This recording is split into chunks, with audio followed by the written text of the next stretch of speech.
ابو داؤد کی روایت ہے، حضرت عمر بن خطاب رضی اللہ تعالی عنہ بیان کرتے ہیں کہ ایک مرتبہ اللہ کے رسول صلی اللہ علیہ وسلم نے ہمیں صدقہ کرنے کا حکم دیا،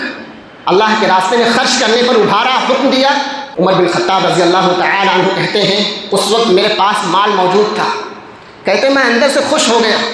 اپنے جی میں کہا کہ آج میں ابوبکر صدیق رضی اللہ تعالی عنہ سے آگے بڑھ جاؤں گا۔ گھر گئے، جتنا بھی مال تھا اس کا 2 حصہ کیا، ایک حصہ گھر پہ چھوڑا، ایک حصہ لا کر کے نبی کریم صلی اللہ علیہ وسلم کے سامنے رکھ دیا۔ اللہ کے نبی صلی اللہ علیہ وسلم نے پوچھا، اے عمر اپنے گھر والوں کے لیے کیا چھوڑ کر کے آئے ہو؟ کہا اللہ کے نبی آپ فکر نہ کیجئے، جتنا بھی مال تھا میں نے اس کا 2 حصہ کیا، ایک حصہ گھر والوں کے لیے چھوڑ آیا ہوں، ایک حصہ لا کر کے میں نے اللہ کے راستے میں دے دیا ہے۔ دیکھا ابوبکر صدیق رضی اللہ تعالی عنہ بھی اپنا مال لا دے آ رہے ہیں، لا کر کے اپنا مال نبی کریم صلی اللہ علیہ وسلم کے قدموں میں ڈال دیا۔ اللہ کے نبی صلی اللہ علیہ وسلم نے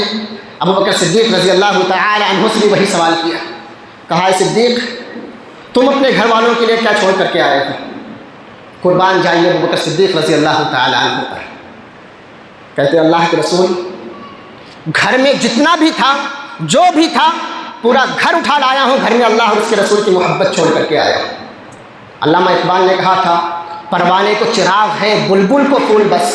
پروانے کو چراغ ہے بلبل کو پھول بس، صدیق کے لیے ہے خدا کا رسول بس۔ اللہ کے نبی صلی اللہ علیہ وسلم نے اللہ کے راستے میں خرچ کرنے کا حکم دیا، ابوبکر صدیق رضی اللہ تعالی عنہ گئے، اپنا پورا گھر اٹھا کر کے لایا، اللہ کے راستے میں خرچ کر دیا، نبی کریم صلی اللہ علیہ وسلم کے قدموں میں لا کر کے اپنا پورا گھر ڈال دیا۔ تو ہمارے اندر بھی یہ چیز ہونی چاہیے، جذبہ ہونا چاہیے، جب بھی اللہ کے راستے میں خرچ کرنے کی بات آئے کوشش یہ کریں کہ ہم اتنا خرچ کریں گے آج کہ ہم سے کوئی آگے نہیں بڑھ پائے گا۔